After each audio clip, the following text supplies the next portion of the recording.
అందుకని అమ్మతనాన్ని ఆవిడలోంచి ఉద్భుతం చేస్తున్నాడు శంకరుడు. ఎటువంటి మహాత్యాగండి నా స్వామి.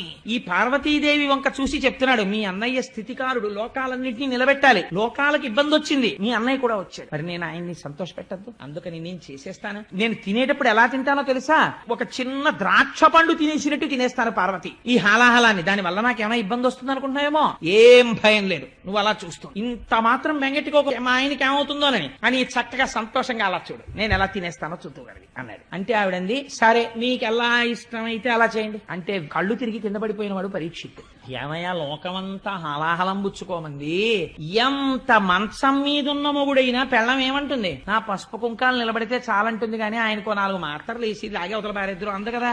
అలాంటిది ఆయన థమ్సప్ పుచ్చుకుంటున్నాడా, కోకోకోలా పుచ్చుకుంటున్నాడా, హాలాహలం పుచ్చుకుంటున్నాడు.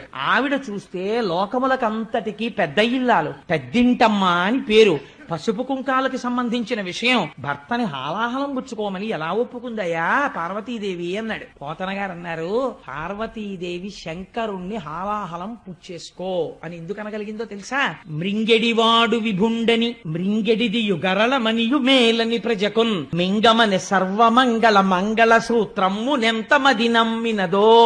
ఆవిడ శంకరుడు విషం తాగుతున్నాడని తెలుసు, విషం తాగితే ప్రమాదమని తెలుసు, తాగుతున్నవాడు తన భర్త తెలుసు, అయినా తాగమంది. ఎందుకంతో తెలుసా, ఆవిడ సర్వమంగళ, ఆవిడ సర్వమంగళయ్యి ఆవిడ మెడలో మంగళసూత్రం ఉండగా శంకరుడికి ఇబ్బంది ఎందుకు వస్తుందయా, తాగేయమంది.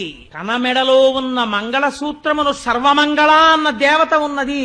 అందుకే స్త్రీ నిద్రలేస్తే పక్కన ఉన్న భర్త పాదములకు నమస్కరించరు, లేవగానే ముంద తాళిబొట్టు తీసి నమస్కరిస్తారు. అలా నమస్కరించగలిగినటువంటి స్త్రీల వలన ఈ దేశానికి ప్రపంచవ్యాప్తంగా గౌరవం వచ్చింది. లేకపోతే ఎక్కడుందండి ఇటువంటి స్త్రీ జాతి వేరొక దేశంలో.